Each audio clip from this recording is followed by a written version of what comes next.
മറിയം ദൈവമാതാവാണ്, അമലോത്ഭവയാണ്, നിത്യകന്യകയാണ്, സ്വർഗാരോപിതയാണ്. എന്നാൽ മാതാവ് സഹരക്ഷകയല്ല. തിരുത്തപ്പെടാത്ത കത്തോലിക്ക പ്രബോധനമാണിത്.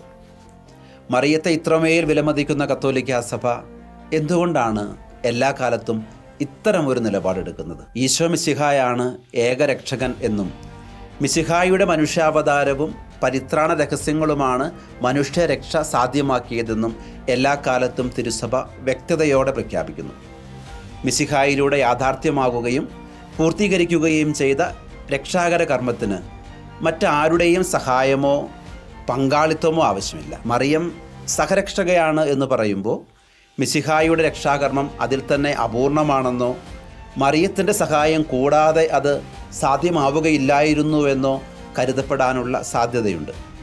അതിനാൽ തന്നെ മറിയം സഹരക്ഷകയാണെന്ന് ഒരു കാലത്തും കത്തോലിക്ക സഭ പഠിപ്പിച്ചിട്ടില്ല എന്ന് മാത്രമല്ല, മാതാവ് സഹരക്ഷകയായി കരുതപ്പെടരുതെന്ന് അസന്നിഗ്ധമായി പ്രഖ്യാപിച്ചിട്ടുണ്ട് താനും. അതുപോലെ തന്നെ മറിയം കൃപാവരത്തിൻ്റെ അമ്മയാണ് എന്ന് പറയുമ്പോൾ എല്ലാ കൃപകളും മറിയത്തിൽ നിന്നാണ് ഉത്ഭവിക്കുന്നത് എന്നൊരു ധ്വനി അതിനുണ്ട്. സകല കൃപയുടെയും ഉറവിടം ദൈവം മാത്രമാണ്. ഈ നിത്യസത്യത്തെ കൃപാവരത്തിൻ്റെ അമ്മ എന്ന പ്രയോഗം വികലമാക്കാനിടയുണ്ട്. ദൈവത്തിനും മനുഷ്യനുമിടയിൽ ഏകമധ്യസ്ഥനായി ഈശോ മിശിഹ മാത്രമാണുള്ളത്.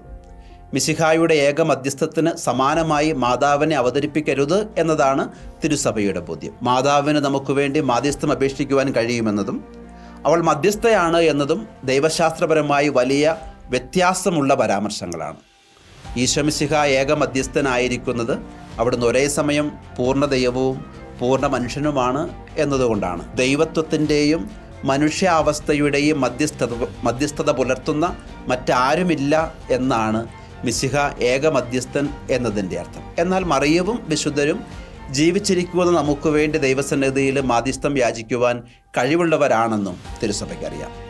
ഈ വ്യത്യാസത്തെ വ്യക്തമായി അവതരിപ്പിക്കാതെ മധ്യസ്ഥ എന്ന് മറിയത്തെ വിളിക്കുന്നത് വലിയ തെറ്റിദ്ധാരണകൾക്ക് ഇടവരുത്തുമെന്ന് കത്തോലിക്ക സഭയ്ക്ക് നല്ല ബോധ്യമുണ്ട്. മാതാവിന് നമുക്ക് വേണ്ടി മാധ്യസ്ഥം അപേക്ഷിക്കാൻ കഴിയുമെന്നതും അവൾ മധ്യസ്ഥയാണ് എന്നതും ദൈവശാസ്ത്രപരമായി വലിയ വ്യത്യാസമുള്ള പരാമർശങ്ങളാണ്.